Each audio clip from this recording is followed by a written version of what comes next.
19 years young, but her voice echoed louder than her years. Emman Atienza, a Gen Z artist and advocate, used her words to lift others. Honest, raw, unfiltered, she spoke for the broken, until silence spoke back.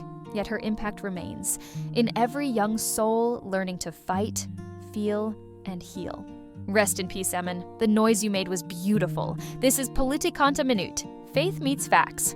Because of my battle with mental health, mental illness, I think when I was around 13 or 12 actually is when I started to struggle with it, but 13 is when it became a prominent issue for me that like I need to seek professional help. Bakit nagkaroon na ng ganung decision na I need to seek professional help?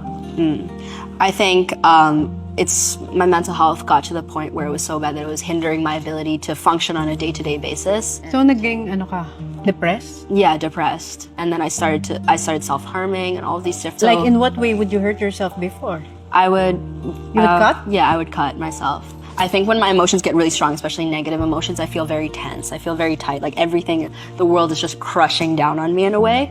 And at the time, my only outlet, my only coping mechanism that I knew of was when I cut myself. Well, it was a bad way of thinking that's how it solves the problem. Terrible way of thinking. But it is a terrible way of thinking that hurting yourself will release you from the inner pain that you were feeling. Kasi may kinuusap ako, the reason why they hurt themselves physically is because the internal pain is too much that they have to see an external pain just to divert from the inner. It's kind of feeling like there's a release, like you're just... At saka nadadivert sa ibang lugar yung pain when it's too much. When in fact it's not. It's a very unhealthy way of dealing with an internal pain. Yes. Pero bago ka mag-therapy at bago ka makarating dun sa depression and harming yourself, may pinagdaanan ka kasi. You went through something nung bata ka. Yeah, different types of abuse actually, because I think my parents were very busy with their work often, so my yaya was my companion a lot of the times, and she was abusive in more ways than one. So one of the ways was verbal, so she'd always insult me, say the same things these people on Twitter were saying. Okay, You're when useless, you say disappointment, yan ang sinasabi stupid, yaya mo? Yeah, all these different things. And then she kind of gave me these paranoid beliefs. So one thing was I couldn't be in rooms alone, any enclosed space. So because I had this feeling like I'm gonna die. There's something in here that's gonna kill me. Like it felt like the devil was in my room. Like it felt like I'm going to die. Mo? Because of my yaya. I only got over this fear when I was around 14 years old. Why 15 will years old. she lock you inside confined spaces? Yes, so one thing was sometimes if I was supposedly bad or anything like that, or if I was crying or anything, to try and get me to stop, she would get like a stuffed toy and she'd say, this stuffed toy is gonna kill you. It's gonna do this to you and that to you. She'd put the stuffed toy in the closet and she'd lock me in the closet. And then I was a toddler, I was like 3 years old, so I would always think like, this stuffed toy is really gonna kill me. I'm gonna die, I'm gonna die, I'm gonna die. Did you ever tell your parents what you were going through? When I was older, because at the time I didn't realize it wasn't normal. It was all I had known for a while because I was a toddler, and I didn't realize this wasn't a regular kind of disciplinary action or move or anything like that. So I remember I casually mentioned it to my first grade teacher, and then she told my parents, and she said like, this isn't okay, like you need to get help, blah blah blah blah. And kinausap ka ng parents mo about it? Yeah, they told my parents. I think that was the first kind of taste of like my parents finding out something about my yaya. But I only fully told them everything when I started going to therapy, and I realized, okay, wait, this wasn't normal, that wasn't normal, this wasn't normal. Parang yung kinukwento sa atin ni Emman ngayon is also an awakening para sa ating mga parents. Na yung kung saan natin iniiwan at kung sinong nag-aalaga sa mga anak natin, malaki din ang nagiging impact nila sa personality at pagkatao ng mga anak natin. Yan ang magiging childhood memory nila. So kung anong ginagawa ng yaya or ng guardian, magkakaroon ng malaking impact yon. So paano yan naka-affect sa mental health mo growing up? Na naging malaking influence yung yaya. Kasi sinabi mo, naging verbally abusive siya sa'yo in a way? Yeah. She puts you down the way she speaks to you? Yeah. Physical? What kind of physical was done to you? Because I Yeah. was scared to be in rooms alone, she had to sleep in bed with me. And so every time I would move to change positions, she'd slap me. And Hindi mo sinusumbong yun. You didn't tell that to your parents. The mayaya was hitting me. No, I didn't. I didn't realize it wasn't normal. I think for a lot of my childhood, I thought a lot of these things were normal. So, gaano katagal nag-last? Naalala mo ba yung ganong cycle of like abuse? I think she got fired for an unrelated reason to me. I think she talked back to my parents. Yeah, that's when she just left the next day, and I never saw her again since. Yeah, pero yung impact na ginawa niya sa buhay mo, di ba? Yeah. After a while, I started to realize it was wrong, and I started to process more things. But there were some things that were, I was scarred in. 1 to 7 years is the formative years of a child. Exactly. So, kasama yung yaya. Yeah. Sa formative years mo. So, ano yung mga na-realize mo na wrong that were done to you? Aside from being locked in the closet, put down sa words. Things also related to sexual experiences. Oh, paano yung sexual? Alam to ng parents mo na ngayon? Yeah, they do. Okay. One thing was I had always known what sex was. I had always known since for however long. I never had to have the birds and the bees kind of talk with my parents or anyone, or when, in wellness class, we had a wellness class where they teach sex ed, and I knew all of this. And then Bakit mo nalaman?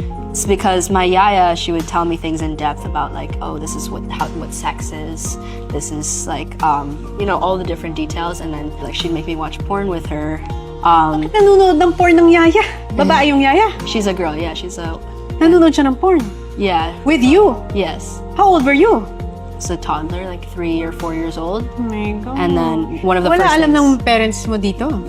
Because they were working. yeah, the sexual experiences were the first ones that I kind of realized this is not Mali. right. Yeah, because those are kind of more established boundaries as you grow older. Yes. But yeah, and then I think more of the emotional, verbal ones. Kaya ka nag-therapy. Yeah, in therapy. Kasi marirealize mo yan as you age. Marami palang maling bagay that was done to me when I was a kid.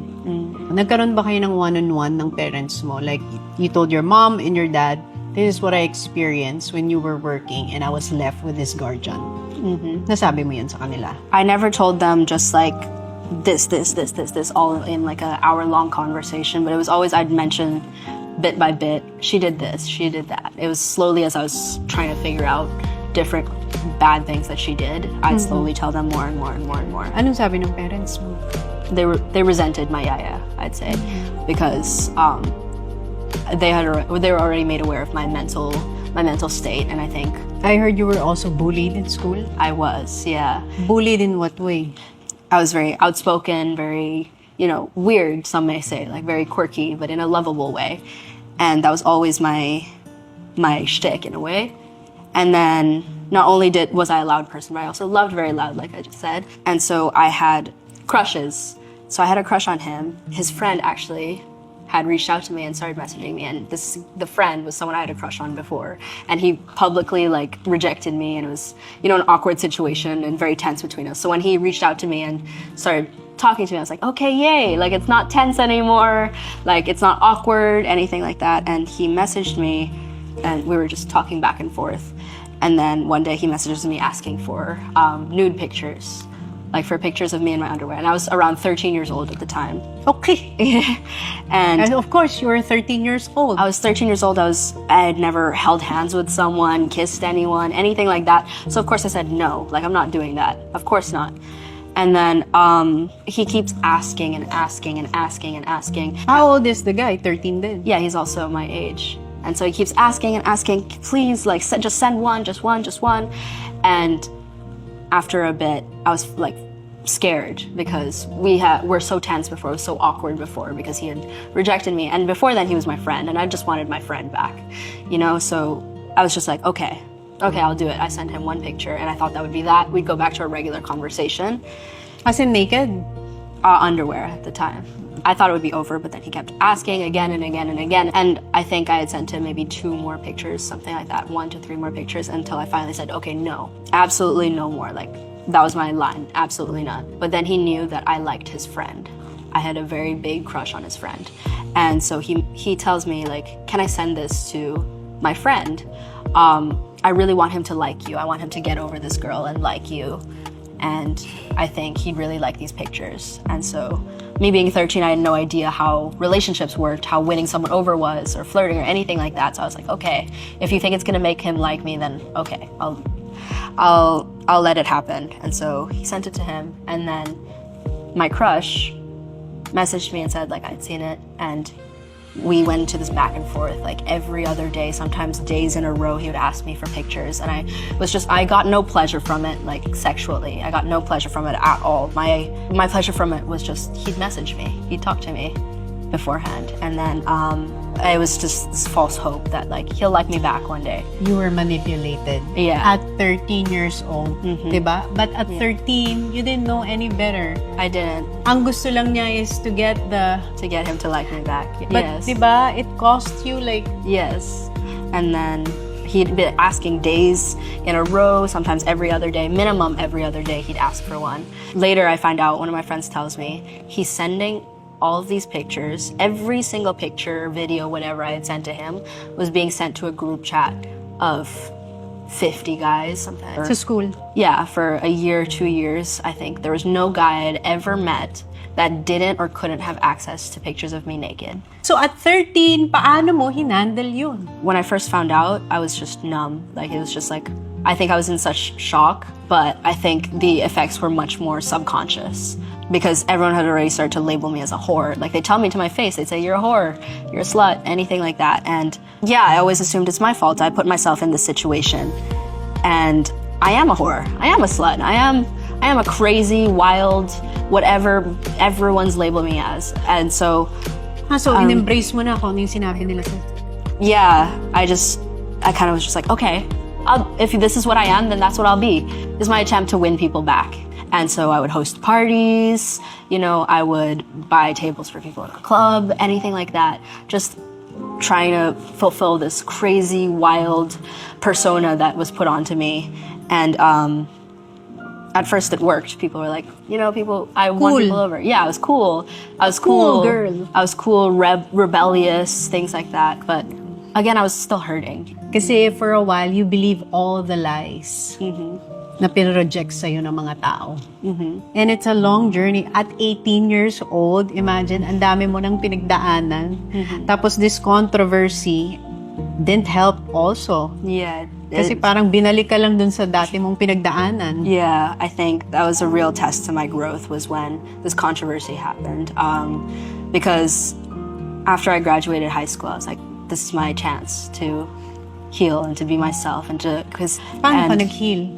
I think I've just had a newfound appreciation for life and for myself. And I think some of it rooted from therapy, some of it rooted from new friends, a new environment, some of it rooted also from TikTok. And I think when I started posting on TikTok, I started to realize people actually want to hear what I have to say. They want to hear about me. They're interested in me. They actually care about me. It helped me realize my value. It helped me realize the value in the things I can contribute to this world. And so I always thought it was good karma. What was happening on TikTok, this kind of my platform growing in a way was good karma for all I had to endure in high school, childhood, whatever. And so when the controversy happened, it felt like the whole internet was against me at one point. O parang bumalik nung high school. Yeah, I start to question myself. Buong school, ngayon internet na. Yeah, I start to question myself. I start to think, maybe I'm not a good person. Maybe I don't deserve to be happy. Maybe I don't deserve this. What if I just died? Like the minute that idea came into my head, I stopped myself and I gave myself a pep talk out loud. I told myself, you are so worth it. You have worked so hard to get to this point where you are so happy in yourself and you can express yourself freely. You are not going to be letting these same type of people from high school, these same yaya from high school, this same kind of person in a different font, do the same thing to you. You need to break this cycle of constantly letting other people bring you down. Gave myself a pep talk for a while, just out loud talking to myself in my room. And then I felt better, and I didn't go down this depressive rabbit hole turning to suicidal ideation and self-harm and all these different things. I just managed it. And when I look back at that, I'm so proud of myself, because if I had to deal with this, I'd say a year ago, 2 years ago, God knows where I would be. Parang at 18, you've grown so much. Nag-mature ka ng sobra because of what you went through and this controversy. Kasi it takes a lot of maturity. for a person to handle this kind of issue. Yeah. So, ano ang naging role ng parents mo navigating this controversy? My dad he's obviously in the public eye as well, and so he's faced similar he's faced controversies before. And he told me, like, the same thing a lot of artistas and people in the public eye told me, is just don't let it affect you. You can't control that. What you can control is how you digest it, how you manage it. And so do what you can to make sure it doesn't get to you is the main thing. And after a while, it'll pass. And it did pass. Like, my audience is back to normal now, all these different things. But I think... Lilipas din lahat. Yeah. Pero alam mo, when you go through things like this, trials like this, challenges, you learn something about yourself. May natututunan ka sa sarili mo. And the main thing that you learned about yourself is that Emman is... I'm loving. I'm loud. I'm bubbly. I'm happy. I'm outgoing. And I'm unapologetically myself, I think. That's the best way to put. Healing is a lifelong journey. So kung tatanungin kita, what is helping you right now in your healing journey? What is healing you? I think what's healing me is finding things that I love. I think love is the only thing stronger than hate.